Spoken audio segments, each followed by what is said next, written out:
గురుబ్రహ్మ గురుర్విష్ణు గురుదేవో మహేశ్వర గురు సాక్షాత్ పరంబ్రహ్మ తస్మై శ్రీ గురవే నమః. సెప్టెంబర్ 5వ తేదీని గురు పూజోత్సవంగా భారతదేశ ప్రభుత్వం శ్రీ సర్వేపల్లి రాధాకృష్ణన్ గారి జన్మదినోత్సవాన్ని ప్రకటించింది. మనకు సనాతన సంప్రదాయం ప్రకారం వ్యాసుని యొక్క జన్మదినోత్సవమైన గురు పౌర్ణమి మనకు ఈ గురు పూజోత్సవంగా చేస్తూ ఉంటారు. ఏది ఏమైనప్పటికీ సమాజంలో విద్యా వ్యవస్థలో గురువుకున్న స్థానాన్ని, గురువుకున్న గౌరవాన్ని నిలిపే విధంగా ప్రతి సంవత్సరం సెప్టెంబర్ 5వ తేదీన సర్వేపల్లి రాధాకృష్ణన్ గారి జయంతి సందర్భంగా గురు పూజోత్సవాన్ని ఏర్పాటు చేస్తున్నారు. ఆ సందర్భంగా గురువు యొక్క గొప్పతనంపై యోగి వేమన కూడా ఒక పద్యంలో అతని విశిష్టత ఎలాంటిదో అందరికీ అర్థమయ్యే రీతిలో తెలియజేశారు.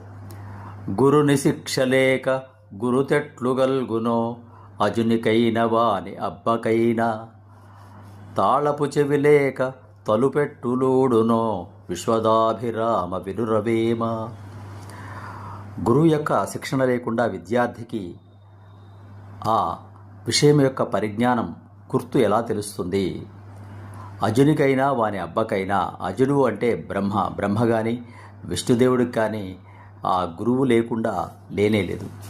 శ్రీకృష్ణుడికి సాందీపుడు అనేటువంటి గురువు, రాముడికి వశిష్ఠుడు అనేటువంటి గురువు, ఆ అవతార పురుషులకే గురువులు ఉన్నప్పుడు మామూలు మనుషులకు గురువుల యొక్క గొప్పతనం అలా ఉంటుంది అని చెప్పి దానికి లోకంలో ఉండే ఒక సామెతను కూడా మనకు తెలియచేస్తున్నాడు వేమన.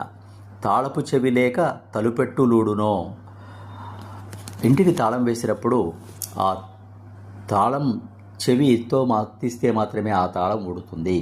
అంటే గురువు విద్యా వ్యవస్థలో తాళపు చెవి లాంటి వాడు. తెలియని విషయాలు, గహనమైన విషయాలు, గుర్తు తెలియకుండా అర్థం కాని విషయాలను కూడా తాళపు చెవి పెట్టి తాళాన్ని తీసినట్టు ఆ చిక్కును విడదీసేటువంటి ప్రజ్ఞా పాఠవాలు కలిగినటువంటి వాడు గురువు. కావున ఈ సమాజంలో గురువు యొక్క గొప్పతనం ఈ విధంగా ఉంది అని వేమన కూడా తెలియజేశాడు. మరొక్కసారి ఉపాధ్యాయ దినోత్సవ శుభాకాంక్షలతో పద్యం మరొక్కసారి. గురును శిక్షలేక గురుతెట్టుగలుగునో అజునికైన వాని అబ్బకైన తాళపు చెవిలేక తలుపెట్టులూడునో విశ్వదాభిరామ వినురవేమ. విశ్వదాభిరామ వినురవేమ. సబ్స్క్రైబ్ ఆచార్య శ్రీ శక్తి ఛానల్. శుభోదయ.